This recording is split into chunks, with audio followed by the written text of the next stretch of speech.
welcome back. Today we're going to do a formal lecture on caramel, and then we're going to turn it into some turtles. So let's go over the ingredients that we need for caramel. So first we have is sucrose. Now when we do this, we try to use sugar cane, not sugar beet. It has less impurities in it. So that's number one. We have glucose. Glucose, remember we have used this before. This is very clean. Glucose is here to keep the product from crystallizing, and also in caramel, glucose gives caramel its chew. So when you eat a chewy caramel like a turtle, you really have to chew it. It just doesn't melt in your mouth immediately. Something like a Werther's candy, the hard candy that you suck on, that does not have any glucose in it at all. We have heavy cream. We want to use cream that's at least 36%. This is what's going to give us the silky mouthfeel because of the butter fat that's in the cream. Now, when you do this, books don't really tell you this, but you always need to heat the cream. So I put this in the microwave for just about 25 to 30 seconds. If I don't heat the cream, when I add it, my caramel is going to seize up and I'll have like a little floating island of hard caramel in the middle of my saucepan. And then I have to keep cooking it until it melts and my caramel will go too dark. Next we have butter.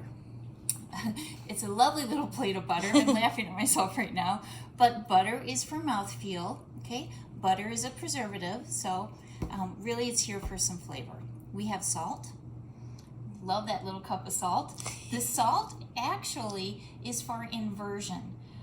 When you add salt to caramel, it is always the last thing to go in besides the flavoring agent. If I were to add caramel way up here in the sequence of adding everything, my caramel will never firm up. It would always stay like a caramel sauce. So keep this in mind. We need to get caramel to the temperature we're going to cook it before salt is ever even added. And then we're going to add a little vanilla extract, and we know vanilla always goes on off the stove. Okay, let's march on over. Here we go. Dun, dun, dun, dun, dun, dun, dun. So I've got my saucepan. I need to make sure my saucepan is clean. Now what I want to do is add my water. So I have about 60 grams of water. And I'm just going to stir this till it looks like sand. Off heat or on heat? Off heat. I have my student in the room. She's in my virtual classroom. Yes, she's not virtual because she's hovering right over me. Never mind. I'll ask the questions for the students, though. Okay. They'll be thrilled because then that means they can half pay attention. Look at me. You guys are totally paying attention, though. I know that. Okay. All right. All right. So you can see this looks like sand, right? Mm-hmm. That's exactly what we want. So all this does, it will just start to liquefy the sugar, and it will speed up my cooking process. Now I'm going to introduce some heat. And while my photographer is on, I'm going to get a little bit of water and a pastry brush, and I'm going to brush down the sides. Okay.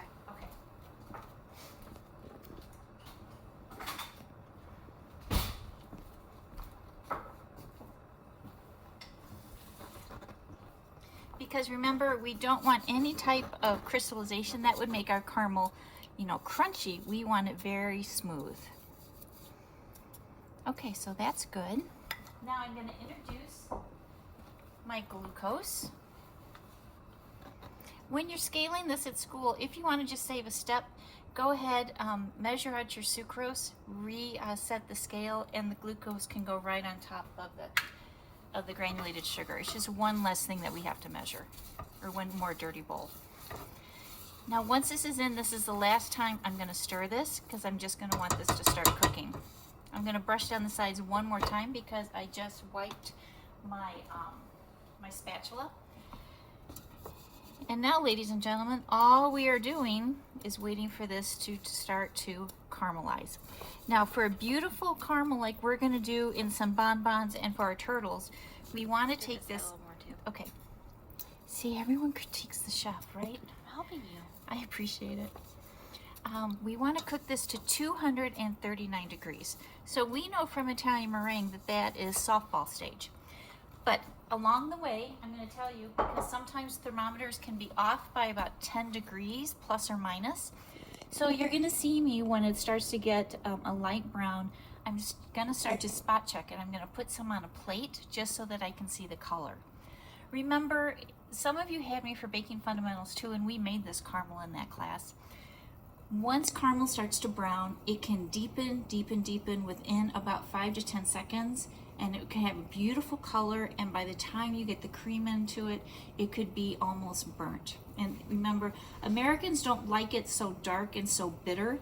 European, they like the caramel to be quite strong, so then they only eat 1 or 2 pieces of caramel. So we're gonna kind of go right in between the milky flavor and the deep European flavor.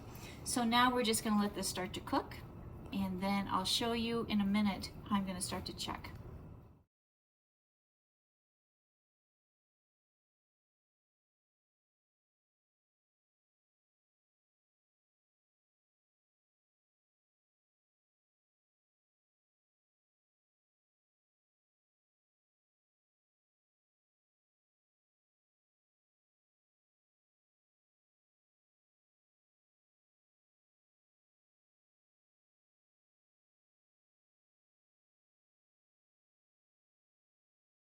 So you'll notice it always looks deeper in the pan.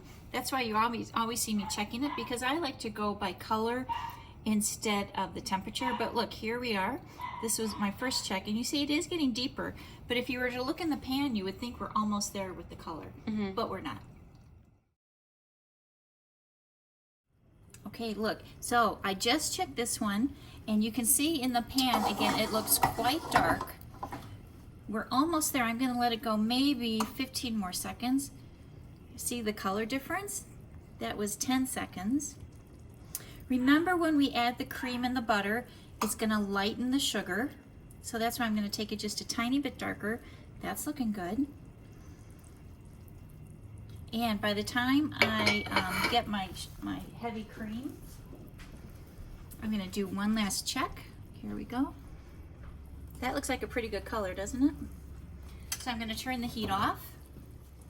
Heavy cream goes in. Remember, this is where you need a pan that's about 2 times bigger than what you need, to see how it volcanoes up. And we have to be real careful that we don't lean over the pan, because you will get quite a burn. Steam burns are just as painful as a sugar burn. Now that's a beautiful color. So what I want to do now is add my butter. Again, my heat is off. I'm going to swirl the butter, and again, because I warmed the cream, you'll notice I don't have anything just floating in the center. If I were to use, instead of vanilla extract, a vanilla bean, it would have gone in as I was infusing the cream. I would have heated the cream, put the caviar in the cream, and then the bean could go into the caramel at this point, but I would end up fishing it out before I used it. Okay, my salt is going to go in, and I'm going to add just a splash of vanilla.